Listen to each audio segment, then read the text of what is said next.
Stage fear. Stage fear एक ऐसी problem है जो हर किसी को हो सकता है। किसी बच्चे को मंच पर बोलने में ये प्रॉब्लम हो सकता है, या बड़ों को ऑफिस या फिर दोस्तों के बीच बोलने में ये प्रॉब्लम हो सकता है। स्टेज फियर की इस प्रॉब्लम को इंग्लिश में पब्लिक स्पीकिंग फोबिया कहा जाता है, जो हर 10 में से एक इंसान में ये प्रॉब्लम होता है। लोगों को लगता है कि स्टेज फियर की ये प्रॉब्लम एक बहुत बड़ी समस्या है जिसे शायद खत्म नहीं किया जा सकता है, लेकिन आपको जानकर खुशी होगी कि आप इसे बहुत इजीली सॉल्व कर सकते हो। कुछ ऐसे तरीके हैं जिससे आप अपना कर स्टेज फियर जैसी समस्या को चुटकी में खत्म कर सकते हैं। आज हम उसी 7 अमेजिंग तरीकों के बारे में जानने वाले हैं। तो चलिए जानते हैं कि वो कौन से तरीके हैं जिससे आप अपने स्टेज फियर को खत्म कर सकते हैं। सबसे पहला तरीका है कि नेगेटिव थॉट से बचें। जी हाँ, नेगेटिव थॉट्स से बचें। अपने मन में नेगेटिव थॉट्स नहीं आने दें। एक्सपर्ट्स बताते हैं कि कई लोगों को स्टेज फियर सिर्फ इसलिए होता है क्योंकि वो इसे फेस ही नहीं करना चाहते हैं। वो चाहते ही नहीं है कि वो स्टेज पर बोले, क्योंकि उनके मन में बहुत से नेगेटिव थॉट्स होते हैं। जैसे अगर मैं स्टेज पर कुछ भूल गया तो लोग क्या सोचेंगे, अगर मुझसे कुछ गलती हो गई तो लोग क्या सोचेंगे, क्या मुझसे ये हो पाएगा,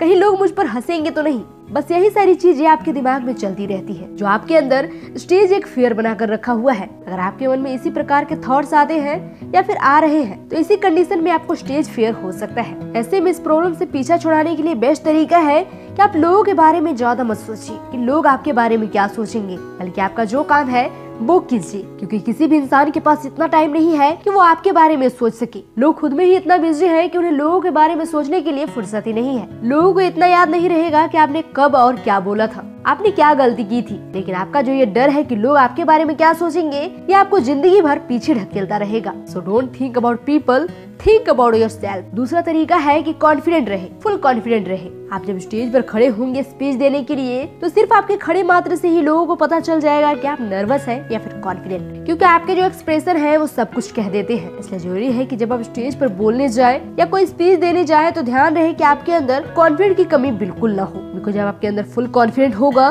तो आप स्टेज पर डरेंगे नहीं, और ना ही आपको जो स्पीच देना होगा वो आप भूलेंगे। जब आप फुल कॉन्फिडेंट रहेंगे तो आपके अंदर एक अलग ही फीलिंग होगी, जिससे आपके अंदर का जो स्टेज फियर है वो यूं छू हो जाएगा और आप बेझिझक अपनी बातों को स्टेज पर कॉन्फिडेंट के साथ आसानी से कह पाएंगे। इसलिए अपने अंदर फुल कॉन्फिडेंट रखें। तीसरा तरीका है कि जिस टॉपिक पर आपको बोलना है, स्पीच देना है, उसे खूब पढ़ें। एक्सपर्ट्स का कहना है कि अगर आपको स्टेज पर कोई स्पीच देना है, किसी टॉपिक के बारे में बोलना है, तो उसकी प्रिपरेशन आपको पहले से ही कर लेनी चाहिए, क्योंकि जितना ज्यादा आप उस चीज के बारे में पढ़ेंगे उतना ज्यादा आपको उस सब्जेक्ट के बारे में नॉलेज होगा, जैसे जरूरत पड़ने पर आप उन सारी तमाम जानकारियों को लोगों के साथ शेयर कर पाएंगे। सिर्फ यही नहीं, बल्कि अगर आपको किसी सब्जेक्ट के बारे में अच्छी खासी नॉलेज होगी तो आप एक अच्छे वक्ता बन सकते हैं। लोग आपकी बातों को ध्यान से सुनेंगे, क्योंकि आपकी बातों में दम होगा, आपके पास नॉलेज होगा, जिससे आपकी बातों का लोगों पर इफेक्ट पड़ेगा। क्योंकि आज के समय में लोग बेफिजूल नहीं बल्कि फैक्ट सुनना चाहते हैं। इसलिए जितना ज्यादा हो सके उतना ज्यादा पढ़ें, स्पेशली उस चीज के बारे में जरूर पढ़ें जिस चीज के बारे में आपको स्टेज पर बोलना है। तभी आपके अंदर कॉन्फिडेंट आएगा और आप फुल कॉन्फिडेंट के साथ स्टेज पर बोल पाएंगे। चौथा तरीका है कि लय में बोली, वाक्यों के बीच में गैप ली। बॉस बताते हैं कि लोग उसी को सुनना चाहते हैं जो हमको अपनी बातों को सुनने पर मजबूर कर देता है, क्योंकि जब कोई अपनी स्पीच से हमें बोर करने लगता है तो हम उसकी बातों को ध्यान से नहीं सुनते हैं, उसकी बातों पर ध्यान नहीं देते हैं। इसलिए जब आप स्टेज पर जाएं तो पूरे कॉन्फिडेंट के साथ लय में अपनी बातों को रखें, साथ ही आप अपने हर सेंटेंसेस में गैप लें। ऐसा करने से आप अपनी बातों को लोगों तक अच्छे से पहुंचा पाएंगे और धीरे धीरे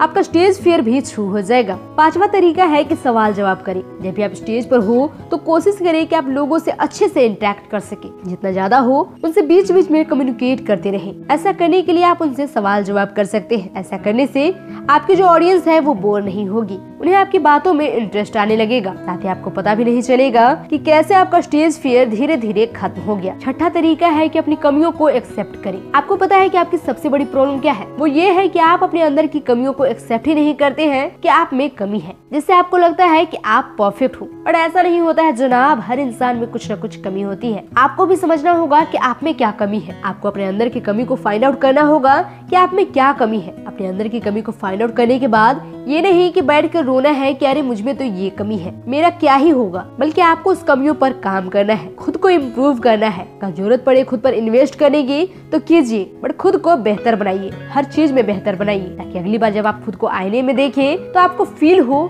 that yes I am perfect. फिर स्टेज फियर तो क्या, बड़े बड़े फियर आपकी यूज हो जाएंगे। सातवां तरीका है कि स्ट्रेस फ्री रहे। स्टेज पर आप अच्छे से बोल सको, इसके लिए जरूरी है कि आप बिल्कुल स्ट्रेस फ्री रहे, आपके अंदर जरा भी स्ट्रेस ना हो। जबकि स्टेज पर कॉन्फिडेंटली और बिना डरे बोलने के लिए आपको स्ट्रेस फ्री रहना बहुत जरूरी है, क्योंकि अगर आप स्टेज पर स्ट्रेस में रहेंगे तो 90% चांस है कि आपकी जो परफॉर्मेंस है वो अच्छी नहीं होगी। इसलिए आपको ज्यादा स्ट्रेस नहीं लेना चाहिए और हमेशा स्ट्रेस फ्री और हैप्पी रहने की कोशिश करना चाहिए। दोस्तों, आज के इस वीडियो में हमने 7 अमेजिंग तरीकों के बारे में जाना है जो आपके स्टेज फियर को दूर करने में हेल्प करेगा। चलिए हम शॉर्ट में जान लेते हैं कि हमने इस वीडियो में क्या क्या जाना है। पहले तरीके में हमने जाना कि नेगेटिव थॉट्स मन में ना आने दें। जब आप स्टेज पर हो तो आप बिल्कुल पॉजिटिव रहे। दूसरे तरीके में हमने जाना कि फुल कॉन्फिडेंट रहे। तीसरे तरीके में हमने जाना कि जिस टॉपिक पर आपको स्पीच देना है या फिर बोलना है उसके बारे में खूब पढ़े, उस चीज की अच्छी खासी नॉलेज रखें। फोर्थ तरीके में हमने जाना कि लय में बोले, बाकियों के बीच में गैप ले।